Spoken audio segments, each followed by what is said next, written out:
Welcome to Put a Word on It, a podcast presented by Men of Valor. In each episode, we're going to talk with a different man, but each one with a unique journey from brokenness to freedom.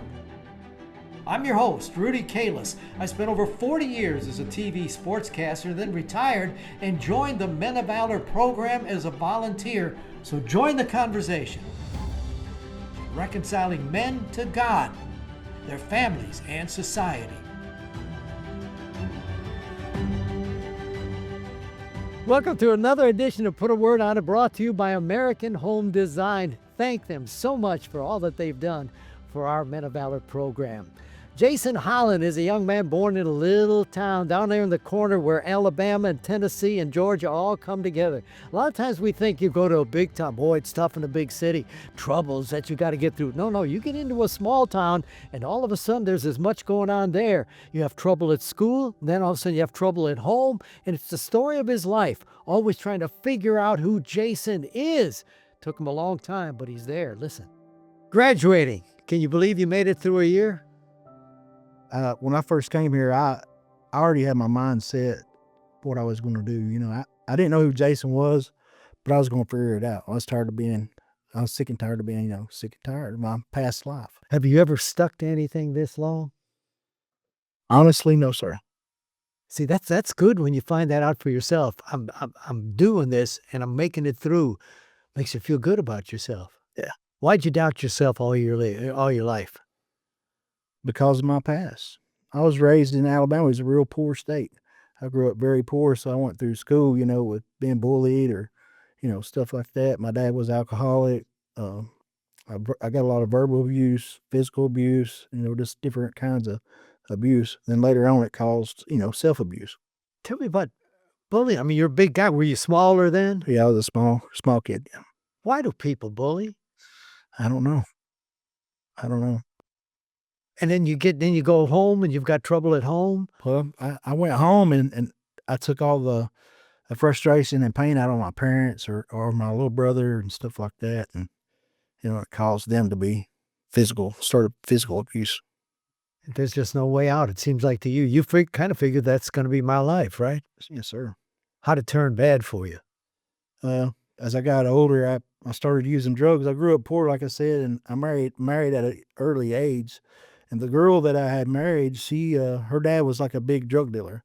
So seeing all that money he was making, I lost focus of where I came from, you know what I mean? And started focusing on him. He took me under his wing and I took off from there, started getting in trouble. But you made money. I did make money. Did you drive your big car? No. I've done a lot of time in jail. I always got in trouble. Really? Yes, sir. How much time did you do? I've probably done 15 years altogether. Did you go out and back in? Yes, sir. Didn't learn your lesson? No, every time I went back out, the town was so small, there's no jobs or nothing there. So I just went right back to what I knew. This a recurring process, and I got in that circle that I couldn't get out of. Did you think you'd be smarter? I'll be able to beat the system this time? Every time. And you couldn't? Mm-mm. When did you wake up? This, probably in like 2024 or 22, I'm sorry, when I went to Tennessee prison. I started turning my life. I had to figure out another way. Selling drugs wasn't cutting it. So I had to figure out me a good work ethic. So when I got to prison, that's what I started doing. I went outside the gate, working outside, mowing grass and stuff like that. Built me a good work ethic where I got my buddy used to, doing that type of stuff where before I didn't. I don't know many people who can flip a switch and say, I'm going to get me a good work ethic. You think it was in you all along? Yes, sir. I was raised in it. You got to think it was in that small town. So farming and stuff from my young age was all we kind of knew. You know what I mean? You either worked on a farm or you had to drive an hour and a half to Chattanooga or something like that to work. Were you addicted to, or were you just selling? Later on, I was addicted. I was addicted to all of it. Yeah. A fast life. I was addicted to a fast life. Growing up, did you go to church? I did some.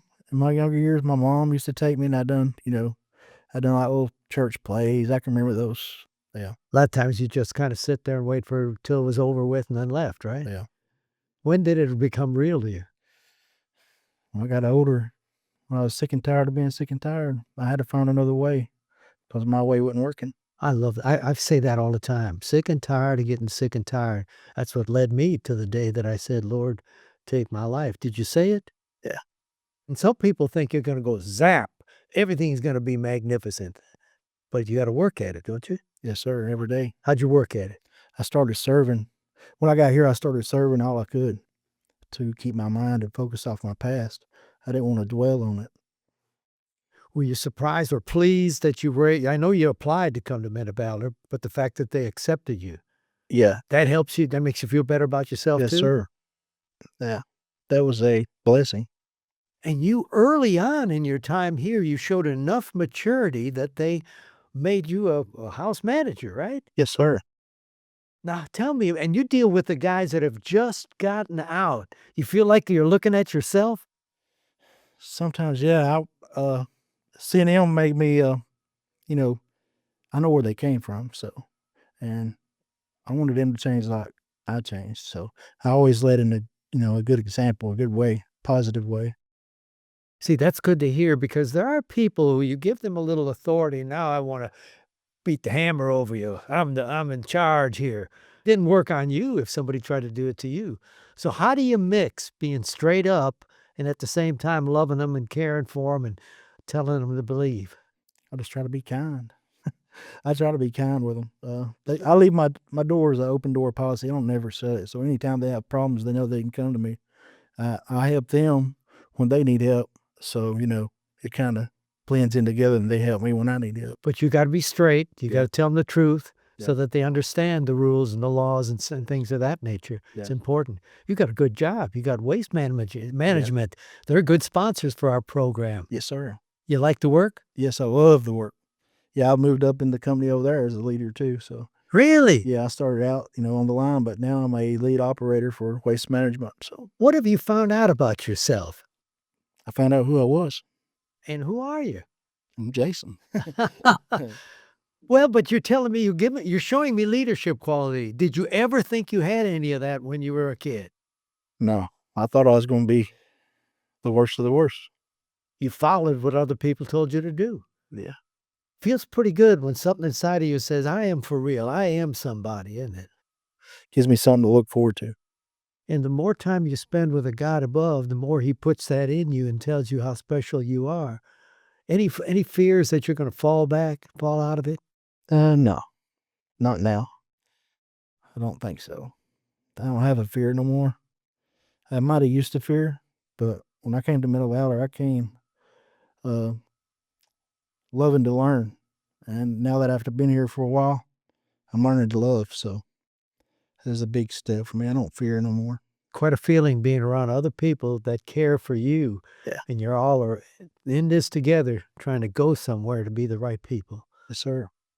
Well, the program has put a word on it. Yes, sir. All right. Have you got a word for me? Prayer. I love it. Tell me why it's so important to you. Because God, listening to other people's prayers, God speak through those people. Sometimes in hearing what they have to say, he may be speaking to you. Sometimes people think prayer is real formal. Lord, come thou, and it's just a relationship, isn't it? Isn't it just a conversation with God, and you feel and you understand He's your Father? Yes, sir. I can see that in you. You've got kind of a gentleness about you. Were you an easygoing guy when you were young? No, sir. I was rough. Are your folks still alive? Yes, sir. Have you talked with your dad? Yes, sir. Has he seen this new man? Yes, sir. Yeah. What has he said about him?